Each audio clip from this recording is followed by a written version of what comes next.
আজকে আমি খুশি থাকার মূল মন্ত্র নিয়ে চলে এসেছি। সবার জীবনেই এখন শুনি সবসময় আমি খুশি নেই, আমি খুশি নেই, খুশি নেই। তো খুশি থাকতে গেলে কী করতে হবে? খুশি থাকতে গেলে সর্বপ্রথম নিজেকে নিজের দুটো কানকে বন্ধ করে নিতে হবে। নিজের কান দুটোকে যদি বন্ধ করে নিই, কে কী বললো না বললো, কে কী করলো আমাকে নিয়ে, কে হাসলো, কে কী বললো, কে সমালোচনা করলো, সমস্ত কিছু আমাকে দূরে সরিয়ে দিতে হবে। আমাকে আমার লক্ষ্যটা ঠিক রাখতে হবে। আমি যদি আমার নিজের লক্ষ্যটা ঠিক রাখি তাহলে কী হবে, আমি যত লোকের কথা শুনবো তত কী হবে, সারাদিন সেটা আমার বই, এটা আমি বোধহয় ভুল করলাম, ওটা আমি সারাদিন সারা রাত খালি ওই কথা নিয়ে চিন্তা করব যে ও আমাকে এটা বললো, এটা ঠিক নয়, সে আমায় সেটা বললো ঠিক নয়, আমি এটা করছি কেন, ওটা করছি কেন। তাই নিজেকে বেঁচে থাকার আর ভালো থাকার আর খুশি থাকার মূল মন্ত্র হচ্ছে কারো কথা শুনবো না, আমি নিজের কাজটা করবো আর হাসি খুশি থাকবো। সবসময় হাসি খুশি থাকবো, সবার ভালো চাইবো, সবার ভালো করবো, আর মা বাবার প্রতি যত্ন নেবো, সবার কেয়ার করবো, এগুলো তো করতেই হবে। আর সবথেকে বড় ব্যাপার হচ্ছে সেটা হচ্ছে কৃষ্ণ নাম। কৃষ্ণ নামটা আমাদের অবশ্যই নিতে হবে। সারাদিনে একবার হলেও আপনাকে কৃষ্ণ নাম নিতে হবে। হরে কৃষ্ণ কৃষ্ণ কৃষ্ণ হরে হরে, হরে রাম রাম রাম হরে হরে। এই মহামন্ত্রটা আমাকে একবার হলেও দিনে বলতে হবে। সারাদিনে মালা জপ করার দরকার নেই। মালা জপ করলেই যে কৃষ্ণ আমাদের কৃপা করবেন এটা নয়। সারাদিন সারা কাজের মাধ্যমে যদি আমি একবার কৃষ্ণকে ডাকি, কৃষ্ণ ঠিক আমার ডাকে সারা। আর একটা ব্যাপার হচ্ছে, আমরা অনেক সময় দেখি যে সারা জীবন সে কৃষ্ণ নাম নিল না, কিচ্ছু করলো না, কিছুই করলো না, যখন তার শেষ যাত্রা হচ্ছে তখন তার গায়ে হরিনামের যে চাদরটা থাকে, মানে নামাবলী যাকে বলা হয়, সেই নামাবলী জড়িয়ে আর মাথার নিচে কী দেওয়া হয়, একটা গীতা দেওয়া হয়।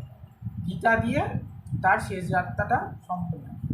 তার মানে সে সারা জীবন হরিনাম করলো না, সে যখন তার আত্মাটা বেরিয়ে গেল শরীর থেকে, তখন সে ওই নিথর শরীরটা নিয়ে যাওয়া হচ্ছে, সেই শরীরটার সামনে কি হরিনাম করা হচ্ছে, কীর্তন করা হচ্ছে। সে তো জীবনে করলোই না কিছু না, সেটা নিথর শরীর হবে।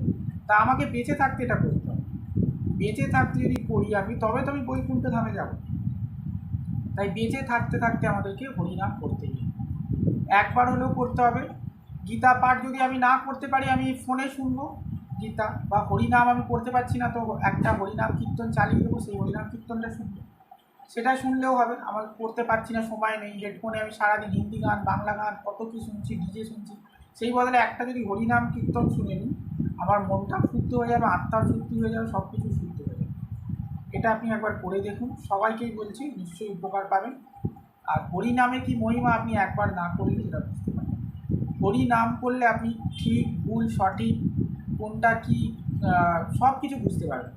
দেখবেন আস্তে আস্তে আস্তে আস্তে আপনার আত্মচেতনাটা জেগে উঠছে, আপনি খারাপ ভালো মন্দ সব কিছু বুঝতে পারছেন। আর আমিষ বা নিরামিষ খাওয়াটা, এটার সাথে হরিনামের কি সম্পর্ক আছে? অনেকে বলে আমি আমিষ খাচ্ছি হরিনাম করবো, এটার সাথে হরিনামের কোনো মানে নেই যে আমি আমিষ খাচ্ছি বলে হরিনাম করতে পারবো না, গলায় তুলসী মালা নেই হরিনাম করবো না। এগুলো হচ্ছে বাহানা, এগুলো হচ্ছে একটা বাহানা। এগুলো ছাড়া সব কিছুই করা যায়। ভগবানকে ডাকার জন্য আমাকে ভগবান বলেনি যে তুমি এই সব করো তারপর আমাকে ডাক। তুমি ভগবানকে ডাকতে ডাকতে ভগবান তুমি নিজেই বুঝতে পারবে, তখনই তুমি বুঝতে পারবে যে আমার মাছ মাংসটা খাওয়াটা ঠিক না, একটা পশুকে হত্যা করা ঠিক না, নিজে তখন বুঝতে পারবে। আগে একবার ভগবানকে ডেকে দেখো, তারপরে দেখবে সব বাধা, সব বিপদ, সব কিছু কেটে যাচ্ছে, সব কিছু ঠিক হয়ে যাচ্ছে। নিজেও খুশি থাকবে, বাড়ির সবাই খুশি থাকবে, নিজের ফ্যামিলির লোক খুশি থাকবে। আর খুশি থাকার জন্য সবথেকে বড় হচ্ছে নিজে খুশি থাকা।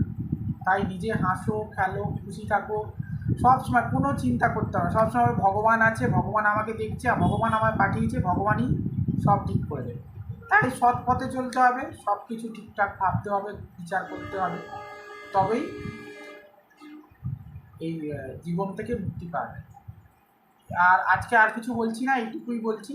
আরও একটা ভালো টপিক নিয়ে আমি আসবো। আজকে ছোট্ট করে বললাম, এটা দিয়ে আমি আমার লাইফটা শেষ করছি। সবাই ভালো থাকবেন, সুস্থ থাকবেন, আর সবসময় স্মাইল করবেন, আর সৎ পথে চলবেন।